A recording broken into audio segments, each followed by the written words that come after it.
Hello जी। Hello hello hello, कैसे हैं हमारे सारे के सारे होनहार। उम्मीद करता हूं आप सब होंगे एकदम मस्त और जबरदस्त।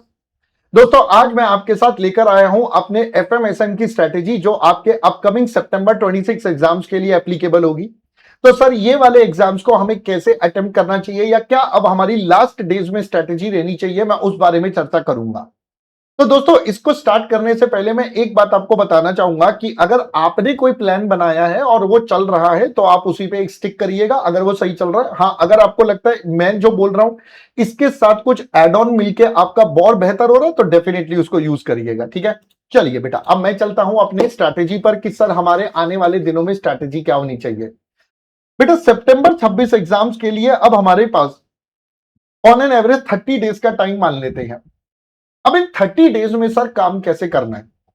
देखो बेटा, अगर आपने अभी तक एक भी मॉक टेस्ट नहीं दिया है तो मेक श्योर आप एक मॉक टेस्ट तो जरूर दें, क्योंकि हम डायरेक्ट अगर युद्ध में चले जाएंगे बिना अपने आप को प्रिपेयर करें कि वो युद्ध में क्या होगा, तो there is a high probability आप वहां जाकर पैनिक कर जाए या परेशान हो जाए।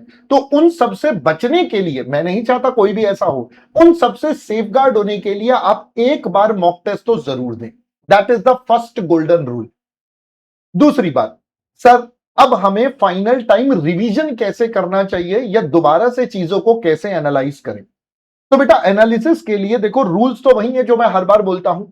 सबसे पहले जो आपके लिए मैंने वन शॉट सीरीज ऑलरेडी पिछले अटेम्प्ट के लिए दी थी, मैं 26 वाले बच्चों के लिए वही सीरीज का आप डेफिनेटली भरपूर यूज कर सकते हैं, जिसमें मैंने आपके पास डिटेल्ड में कॉन्सेप्ट और क्वेश्चंस बेटा हर प्रकार के कवर कर रखे हैं। तो भाई, ये जो वन शॉट सीरीज है ना, this is one of the amazing thing you will ever have for your revision purpose. तो भाई, एक तो इससे अपने सारे कॉन्सेप्ट और क्वेश्चन को रिवाइज कर लीजिए। नेक्स्ट बेटा, मैं यहीं पर आपको बता देता हूं कि this time for September 26 we are going to come up with a FM का मैराथन, जिसमें हम मेनली फोकस करेंगे बेटा हमारे क्वेश्चंस की प्रैक्टिस पर। यस माय डियर फ्रेंड्स, हम इसमें फोकस करेंगे क्वेश्चंस की प्रैक्टिस पर। इसका डिटेल टाइम शेड्यूल सारी चीजें आपको बता दी जाएंगी। तो ये एफएम का मैराथन आपके पास सितंबर 26 वाले एग्जाम के लिए डेफिनेटली आने वाला है। अब इसके अंदर मेन क्वेश्चंस पर फोकस होगा, तो कॉन्सेप्ट हल्का हल्का रिवाइज करेंगे, मीठा मीठा, है ना। और मेन बेटा क्वेश्चंस पर, प्रैक्टिस पर ज्यादा फोकस करेंगे। तो अपने पास आप वन शॉट सीरीज से तब तक अपने कॉन्सेप्ट और क्वेश्चंस दोनों को रिवाइज कर लीजिए, फिर यहां पर हम और नए टाइप के क्वेश्चंस अगर कोई हैं तो वो भी कवर करेंगे हर चैप्टर में। फर्दर बेटा, आपको क्या करना है, आपको वन शॉट से रिवीजन करने के बाद जो मैंने एलडीआर मार्क करवाए थे अपनी बुक्स में, आप उनको रिवाइज कर लीजिए। जिन बच्चों के पास एलडीआर नहीं है बेटा, वो वन शॉट क्वेश्चन से अपने पास चीजें रिवाइज कर सकते हैं। तो जो ये वन शॉट वाली सीरीज के क्वेश्चन है, इन्हीं को अपना एलडीआर बना लीजिए।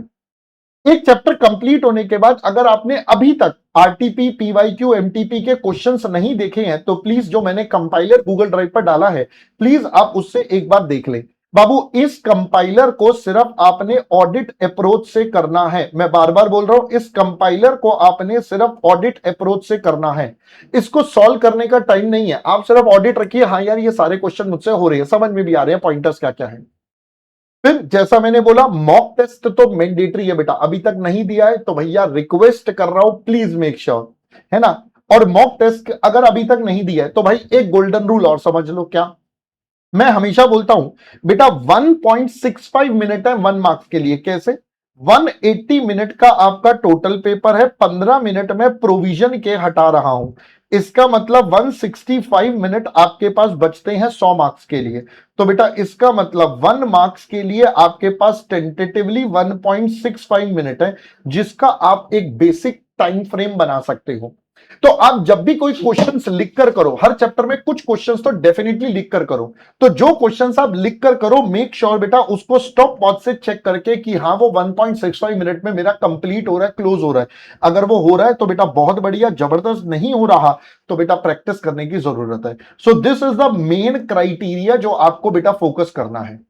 ठीक है, ये आपका एक प्लानिंग भी बता दिया ताकि मॉक टेस्ट भी बहुत अच्छे से दे पाओ।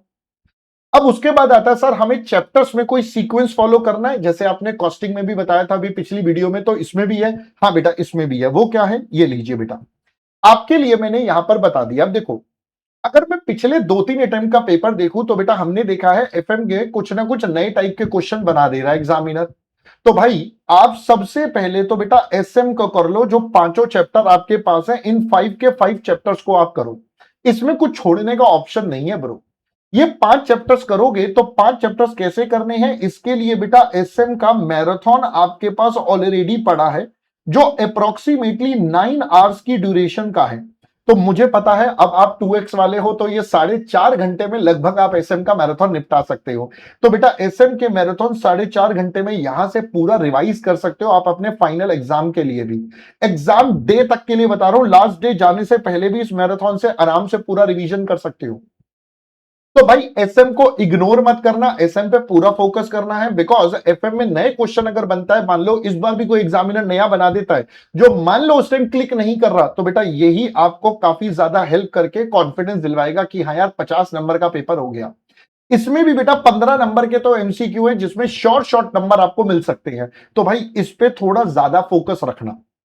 दूसरी बात बेटा, अगर मैं एफएम की बात करूंगा तो एफएम में मैंने दो ही कैटेगरी में बांटा है, ए और B. Cost of capital, leverage, EBIT, EPS.